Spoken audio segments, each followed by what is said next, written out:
Selamat siang anak-anak semuanya. Hari ini kita akan belajar mengenai leasing. Kelas kita pada hari ini akan menonton video mengenai leasing. Terdapat 2 video untuk ditonton pada hari ini. Mari kita tonton bersama-sama ya.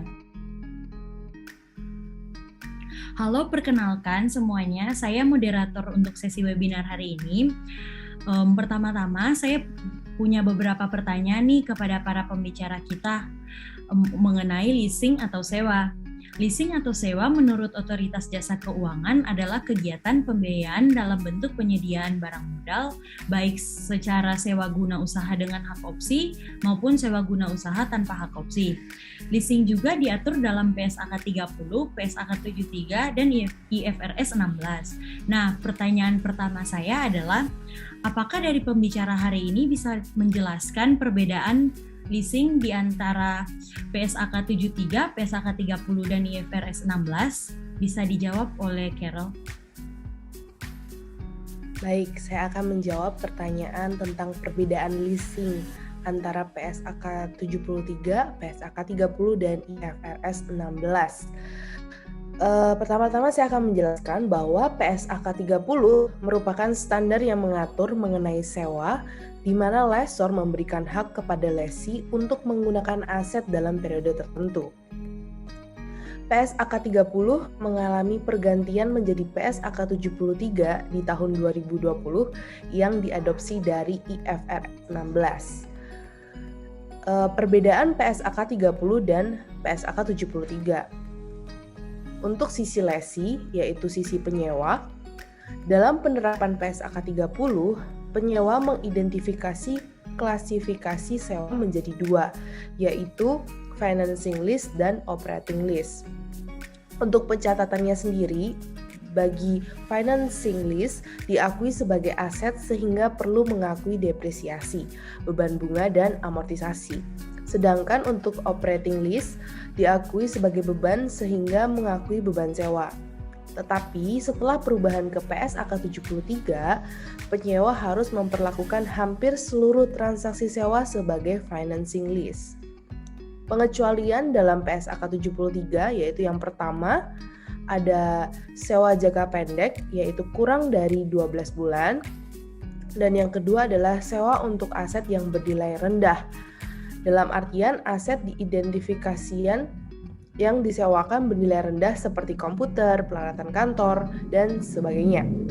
Apabila memenuhi seluruh kriteria tersebut, maka pembayaran sewa diakui sebagai beban atau operating lease. Nah, untuk sisi lessor, pada sisi lessor, perubahan PSAK 30 ke PSAK 73 itu tidak signifikan. Pesewa tetap mengklasifikasikan sewa sebagai financing lease atau operating lease dan mencatat kedua jenis sewa tersebut secara berbeda seperti PSAK 30. Tetapi pesewa harus memberikan pengungkapan tambahan mengenai resiko nilai residual karena resiko nilai sisa ditanggung oleh pesewa. Oh, begitu. Jadi intinya adalah leasing dalam PSAK 30 mengakui financing lease dan operating lease. Sedangkan PSAK 73 hanya mengakui financing lease saja. Tetapi ketika transaksi memenuhi syarat pengecualian, maka di dalam PSAK 73 bisa diakui sebagai operating lease. Kita lanjut ya. Perbedaan dalam menerapkan PSAK ini tuh pasti memiliki dampak pada masing-masing balance sheet, income statement, dan rasio keuangan. Jadi, apakah para pembicara bisa menjelaskan dampak masing-masing pada balance sheet, income statement, dan rasio keuangan? Bisa dibantu oleh Caroline nih. Ya, jadi di sini saya akan menjelaskan pertama untuk dampak pada balance sheet. Nah, seperti yang kita ketahui, di PSAK 30 ini kan ada 2 klasifikasi, yaitu financing lease dan operating lease. Nah, untuk financing lease, itu dia mengakui aset dan liabilities, dan operating lease itu dia nggak masuk ke dalam balance sheet, tapi diakui sebagai beban. Nah, ketika PSAK 30 ini berubah ke PSAK 73, itu semua lease dimasukkan ke dalam financing lease, sehingga dari yang operating lease awalnya mengakui beban itu harus mengakui adanya right of use asset dan lease liability pada laporan keuangan. Nah, lalu untuk dampaknya yang kepada income statement, nah awalnya di PSAK 30 ini operating lease hanya mengakui expense saja. Dia tidak mengakui adanya depreciation dan interest. Nah, ketika ada perubahan ke dalam PSAK 73 yang awalnya operating lease mengakui expense, maka dia perlu mengakui adanya depreciation dan interest di statement-nya. Nah, yang terakhir, dampaknya kepada rasio keuangan. Untuk rasio keuangan, tentunya pertama itu ada kenaikan EBITDA, di mana EBITDA sendiri itu rumusnya operating profit ditambah depreciation expense ditambah amortization expense. Ketika ada perubahan dari PSAK 30 ke PSAK 73, seperti yang kita ketahui, depreciation expense dan amortization expense-nya pasti naik. Begitu. Nah, untuk yang kedua, itu juga ada penurunan current ratio, di mana current ratio itu merupakan current asset dibagi sama current liabilities. Nah, ketika ada perubahan ke PSAK 73, kita perlu mengakui adanya lease liability, sehingga current liability-nya itu naik. Begitu penjelasannya. Sorry, lupa unmute. Baik, terima kasih atas penjelasannya. Apakah Carol ada tambahan untuk pertanyaan ini yang mengenai dampak? Dari saya tidak ada tambahan, saya sudah setuju dengan Caroline. Oke, kalau begitu kita lanjut ke pertanyaan berikutnya mengenai PSAK 30 dan PSAK 73 lagi. Apa dari para pembicara hari ini bisa menjelaskan sewa kontijen itu apa dan diatur dalam PSAK 30 atau PSAK 73? Untuk menjawab pertanyaan ini bisa dibantu oleh Carol deh. Oke, saya akan menjawab pertanyaannya. Pertama-tama saya akan menjelaskan bahwa sewa kontijen itu diatur di dalam PSAK 30.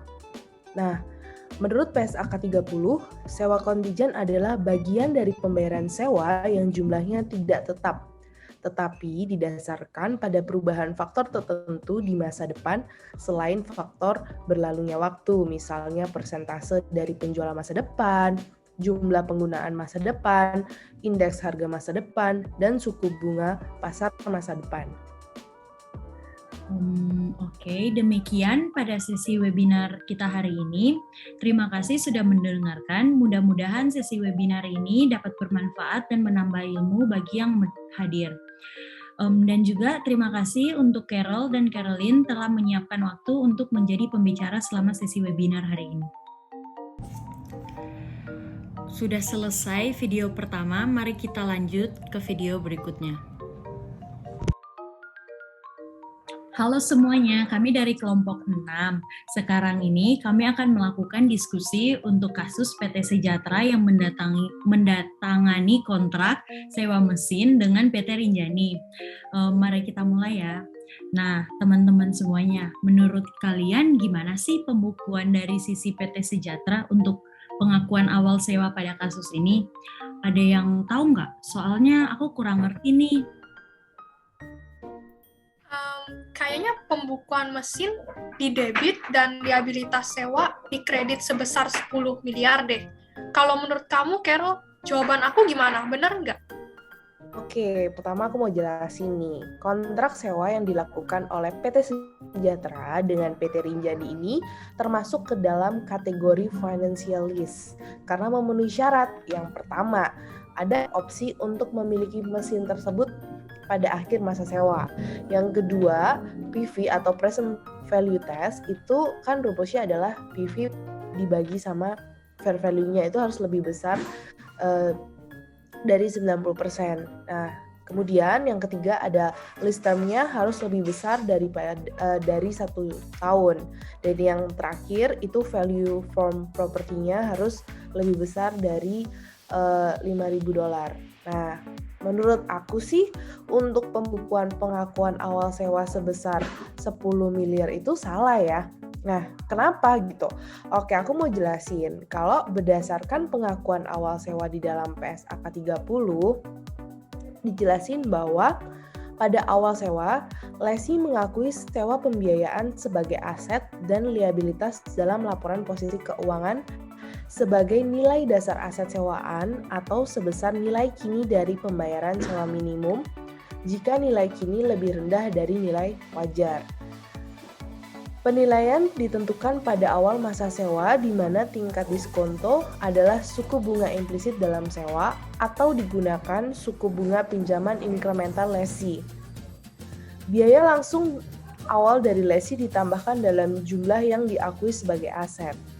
Nah, karena di dalam kasus PT Sejahtera ini nilai kini itu lebih rendah daripada nilai wajarnya, maka pencatatan yang benar itu adalah mesin itu di debit sebesar 9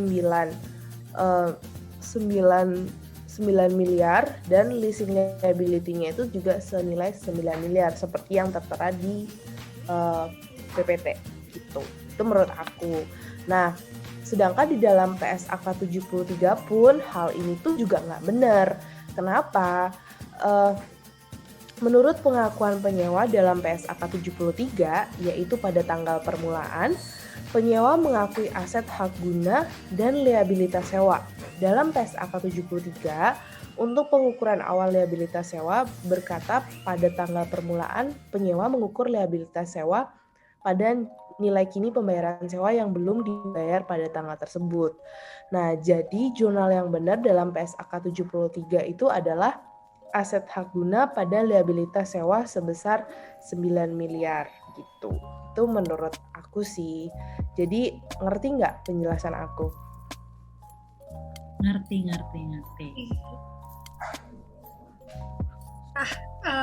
Tiba-tiba aku keinget nih, kalau pembukuan dalam PSAK 73 untuk pengukuran setelah pengakuan awal itu gimana ya? Kamu tahu nggak, Ro?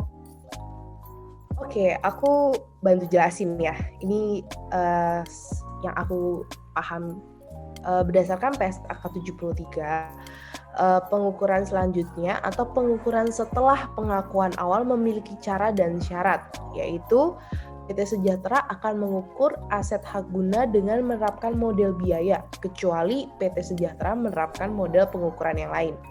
Dan yang kedua adalah PT Sejahtera juga akan mengukur liabilitas sewa untuk merefleksikan bunga atas liabilitas sewa, sewa yang telah dibayar, dan penilaian kembali atau modifikasi sewa, atau pembayaran sewa tetap secara substansi, revisian, serta PT Sejahtera akan mengukur kembali liabilitas sewa untuk merefleksikan perubahan pembayaran sewa.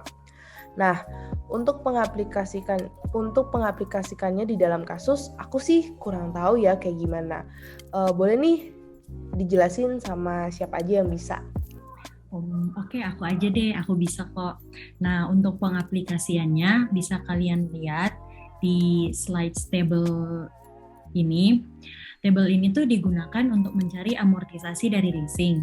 Pertama-tama di dalam kasus ini PT Rinjani itu membayar sewa setiap 1 Januari kepada PT Rinjani sebesar 2,4 M selama 5 tahun. Jadi di dalam kolom annual lease payment untuk 5 tahun ke depan sebesar 2,4 M. Kedua, mencari interest on liability atau bunga. Di sini pada 1 Januari tahun 2020 itu bernilai 0 karena bunga ada ketika sewa sudah berjalan. Namun untuk tahun berikutnya nilai dari bunga itu sudah ada. Seperti pada tanggal 1 bulan 1 tahun 2021. 2021. Ketiga, kolom pengurangan liabilitas sewa didapatkan dari pengurangan antara pembayaran sewa dengan dikurangi bunga. Dan yang terakhir, kolom liabilitas sewa didapatkan dari liabilitas sewa pada tahun sebelumnya dikurangi pengurangan liabilitas sewa pada tahun yang dicari. PT Sejahtera merupakan penyewa. Untuk ini berdasarkan PSAK 73, maka PT Sejahtera akan membukukan seperti yang bisa dilihat. Pada 1 Januari 2020, PT Sejahtera akan membukukan liabilitas sewa pada cash sebesar 2,4 M. Pada tanggal 31 Desember 2020, PT Sejahtera akan membukukan beban depresiasi pada aset hak guna sebesar 1,2 M. Dan juga pada 31 Desember ini, PT Sejahtera akan membukukan beban bunga pada liabilitas sewa sebesar 877 juta. Hal ini terjadi berulang kali sampai tahun ke-5-nya. Dari yang aku lihat di kasus ini, sewa mesinnya memiliki jangka waktu sewanya kan 5 tahun dan memiliki hak opsi sehingga menggunakan financing lease. Namun kalau jangka waktunya 11 bulan dan memiliki hak opsi, apakah perlakuannya akan sama?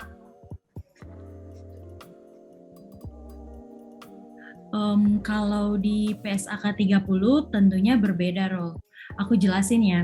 Jadi seperti yang kita ketahui dalam transaksi sewa operasi, lessor tidak mengalihkan sewa secara signifikan manfaat dan resiko kepemilikan atas aset kepada pihak lesi. Dalam hal ini, lessor tetap menahan manfaat dan resiko kepemilikan aset tersebut, sehingga lessor akan tetap mengakui kepemilikan aset dan mencatat aset yang disewakan tersebut di neraca lessor sebagai properti investasi. Pada akhir periode akuntansi, lessor akan mencatat penyusutan atas penggunaan aset tersebut. Aset termasuk dalam sewa operasi di mana aset tidak memenuhi kriteria sewa pembiayaan sebagai berikut. Masa sewa hanya selama 11 bulan bukan 5 tahun, sehingga hal ini mengindikasikan bahwa masa sewa ini tidak menunjukkan pengalihan yang signifikan atas manfaat dan resiko kepemilikan aset sewaan. Dan juga dikatakan bahwa aset mesin dapat dikelompokkan menjadi sewa pembiayaan jika masa sewa lebih besar dari 75% umur manfaat sewaan. Bisa dilihat ini kan pencariannya 11 bulan dibagi 60 bulan yang didapatkan dari 5 tahun kali 12 bulan. Jadi dia hanya sebesar 18,33%. Oleh karena itu dia tidak masuk. Dan yang kedua, nilai kini pembiayaan sewa minimum lebih kecil dibandingkan nilai wajar aset pada awal sewa, yaitu 9,7 M lebih kecil dari 10 M. Untuk pencatatan akuntansi sewa operasional pada pihak lisi berupa pertama, membukukan sewa dibayar di muka pada kas ini untuk pendekatan neraca, atau membukukan beban sewa pada kas untuk pendekatan laba rugi. Dan juga lisi akan membukukan beban sewa pada sewa dibayar di muka untuk penyesuaian pada akhir periode akuntansi jika lisi mencatat pembayaran sewa dengan pendekatan laba rugi. Sedangkan pencatatan akuntansi sewa operasional untuk sisi lessor, pertama, lessor akan membukukan kas pada pendapatan sewa diterima di muka dengan metode pendekatan neraca, atau membukukan kas pada pendapatan sewa dengan metode pendekatan laba rugi. Dan juga lessor akan membukukan beban depresiasi pada akumulasi depresiasi untuk jurnal akhir tahun, dan membukukan pendapatan sewa diterima di muka pada pendapatan sewa untuk mencatat pengakuan pendapatan jika lessor mencatat penerimaan sewa dengan pendekatan liabilitas. Nah, betul banget nih penjelasannya Maisel. Nah, di sini kalau misalnya untuk PSAK 73, seperti yang kita ketahui, PSAK 73 ini hanya menggunakan satu model pencatatan, yaitu sewa pembiayaan atau financing lease. Dan kita harus mengakui aset hak guna dan liabilitas sewa dengan jangka waktu sewa lebih dari 12 bulan dan nilai aset itu tidak bernilai rendah. Nah, PSAK 73 ini mempengaruhi laporan keuangan perusahaan karena harus mengakui aset tidak berwujud dan liabilitas sewa pada laporan posisi keuangan. Jadi pada setiap periode bulanan itu juga melakukan penyusutan yang mengurangi nilai aset hak guna. Nah, berdasarkan PSAK 73, di mana masa sewa di bawah 12 bulan, tapi asetnya bernilai tinggi, di mana situasi ini menimbulkan klasifikasi sewa menjadi sewa pembiayaan. Karena PSAK 73 itu mensyaratkan seluruh kriteria harus terpenuhi supaya bisa diklasifikasikan sebagai sewa operasi. Nah, yaitu aset bernilai rendah dan masa sewa kurang dari atau sama dengan 12 bulan. Nah, akan tetapi berdasarkan kasus ini, aset tidak bernilai rendah, sehingga tidak dapat diklasifikasikan sebagai sewa operasi. Nah, di dalam sewa pembiayaan menurut PSAK 73, pesewa ini menggunakan suku bunga implisit dalam sewa untuk mengukur investasi neto sewa.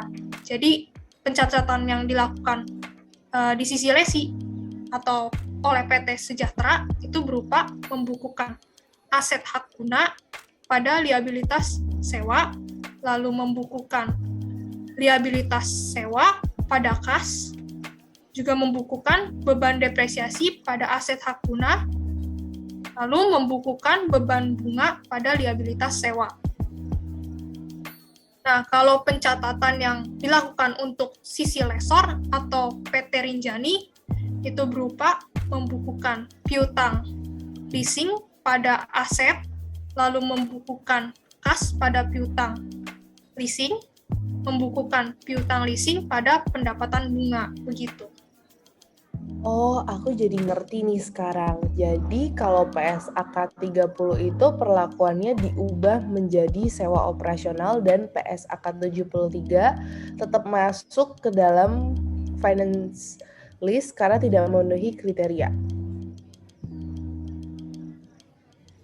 Oh, begitu, Ro. Berarti- Begitu perlakuannya untuk kedua PSAK. Wah, Oh, thank you udah jelasin ya. untuk kasus ini aku baru sadar kalau sewa mesin tersebut dimulai tahun 2020. Sedangkan kita tahu bahwa di tahun tersebut ada COVID-19 nih di Maret 2020. Kira-kira ada dampak yang muncul nggak ya untuk pelaporan keuangannya?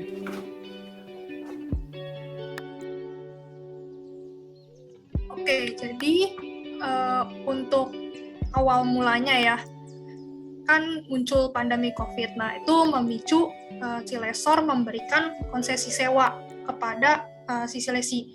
Nah, konsesi tersebut ini dapat berupa pengurangan atau penundaan pembayaran sewa.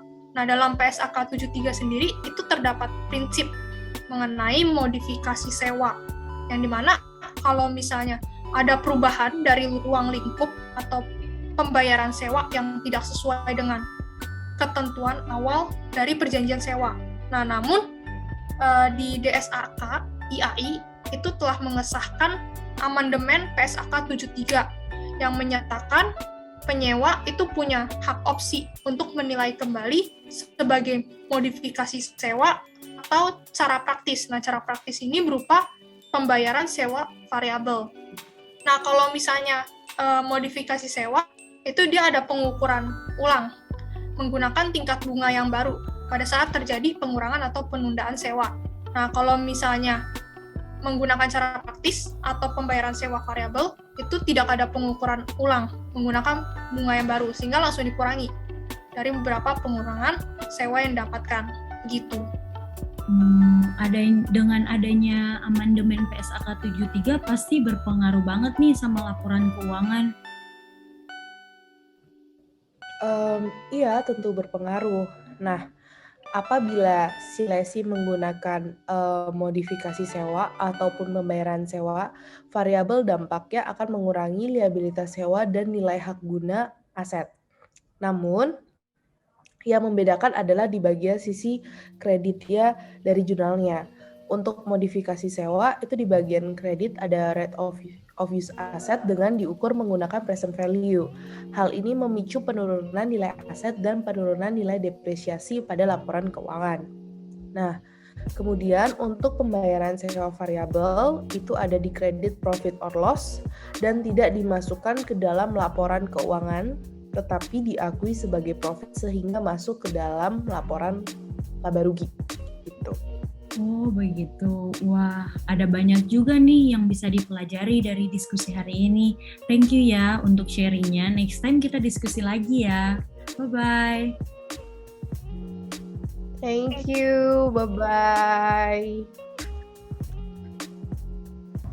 Setelah menonton kedua video tersebut, kita semakin menjadi paham tentang PSAK 30, PSAK 73, dan IFRS 16 tentang sewa atau leasing dari sisi lessee maupun lessor. Jika dari kalian ada yang masih kurang paham dan ingin mengajukan pertanyaan, kalian bisa leave komen di bawah untuk pertanyaannya. Demikian kelas pada hari ini. Terima kasih.